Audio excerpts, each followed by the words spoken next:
Hello दोस्तों, राधे राधे। स्वागत है आप सभी का। चलिए शुरुआत करते हैं आज के स्पेशल दिन यानी कि हमारे बाल गोपाल के जन्मदिन की।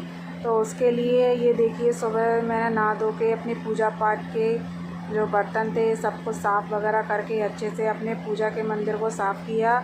उसके बाद अपने बाल गोपाल के लिए मैंने उनके गर्भ का व्यवस्थित किया जल्दी से, क्योंकि हम चाकू से तो काट नहीं सकते थे, इसलिए मैंने ले ली एक छोटी सी चम्मच और चम्मच से गर्भ को धीरे धीरे से साफ़ करके उसमें रख दिए थे अपने छोटे से बाल गोपाल को और ढक दिया था उनको। और अब करेंगे हम रात के 12 बजे अपने बाल गोपाल का जन्मदिन। और उसके बाद जितने भी हमारे और बेचारे देवी देवता थे घर मंदिर में, उनको अपने जगह पर नला धुलाकर व्यवस्थित किया और उनकी पूजा पाठ हमने नियमित रूप से करके जारी रखी। और रही बाल गोपाल, तो बाल गोपाल की तैयारी हम करेंगे रात के 12 बजे, और इसके लिए उनको आराम करने के लिए अब हमने छोड़ दिया है। और उसके बाद आज थी अष्टमी, तो सिंपल सी बात है, मैं अपने मायके गई हुई थी रक्षाबंधन पे, तो इसलिए अष्टमी पर ही हमारी सारी बहनें हमारे यहाँ राखी वगैरह बांधने के लिए आई थीं। और जब रक्षाबंधन के टाइम पे थे नहीं, तो यहीं पे बाद में आना हुआ हमारी नंदों का, और हमने फिर बांधी राखी। उसके बाद बनाना था मुझे बाल गोपाल का भोग, तो बाल गोपाल के भोग के लिए पंजरी मैंने तैयार कर ली। उसके बाद फिर मैंने थोड़े से घी में काजुओं को फ्राई किया, थोड़े से बादाम को फ्राई किया। उसके बाद फिर मैंने थोड़े से मखाने उनको भी फ्राई कर लिया। उसके बाद पिस्ता, उसको भी थोड़े से घी में फ्राई कर लिया। उसके बाद थे छुहारे, वो भी मैंने अच्छे से फ्राई कर लिए।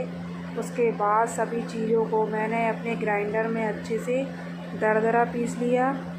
पीसने के बाद फिर मैंने उसमें डाल दिया थोड़ा सा घी और थोड़ा सा गुड़, और इन सबको अच्छे से मिक्स करके मिला के मैंने बना लिए बढ़िया ड्राई फ्रूट्स वाले अच्छे से बाल गोपाल के लिए लड्डू, वो भी अपने हाथों से।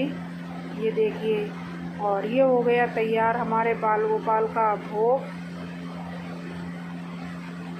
इसके बाद फिर उनकी फेवरेट थी मिश्री, उनकी पंजरी, भोग का सामान जो था सब कुछ मैंने व्यवस्थित करके रख दिया था पहले से ही। और मेरे मंदिर में जो थे सारे देवी देवता बेचारे, वो भी बैठे थे हमारे कृष्ण जन्म के लिए, तो वो घड़ी आ गई। उसके बाद हम कराएंगे अपने बाल गोपाल का जन्म। तो बाल गोपाल को सबसे पहले हमने थोड़ा सा नहला दिया।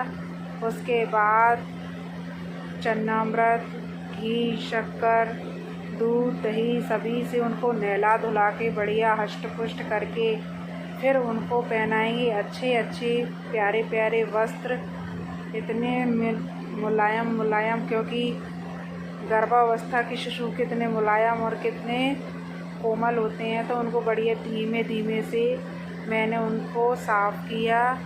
और साफ़ करने के बाद फिर मैंने उनकी अच्छे से जो पोशाकें थीं वो तैयार करी उनके लिए और अपने बाल गोपाल के लिए पोशाक पहना दी। और ये देखिए, इस प्रकार से हमारे बाल गोपाल को जब पोशाक पहनाई तो ऐसा लग रहा था जैसे पूरी दुनिया ही अंतर ध्यान हो गई हो, और लगता है कि एक छोटे से बाल गोपाल हमारे आंगन में आकर खेल रहे हों। उनकी कृपा हमेशा सभी पर बनी रहे। और फिर उसके बाद हमने उनको अच्छे से उनकी माला वगैरह से तैयार कर दिया। ये देखिए कितने सुंदर और सुशोभित लग रहे हैं हमारे छोटे से प्यारे से नन्हे से बाल गोपाल। और अब उनकी बारी आ गई थी उनके भोग विलास आरती पूजन की। तो अब शुरुआत करते हैं आरती की। और जब आरती की बाल गोपाल की, तो उसके बाद फिर उनको लगाने की बारी आ गई थी भोग की। तो सबसे फेवरेट चीज़ रहती है उनकी माखन मिश्री। वो भी उनको माखन मिश्री तो खिलाना ही बनता है, क्योंकि छोटे से बाल गोपाल क्या खाएंगे, माखन ही खाएंगे, उनका फेवरेट वाला।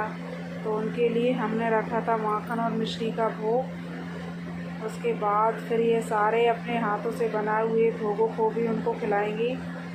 और इस प्रकार से हमारे बाल गोपाल का जन्म हुआ।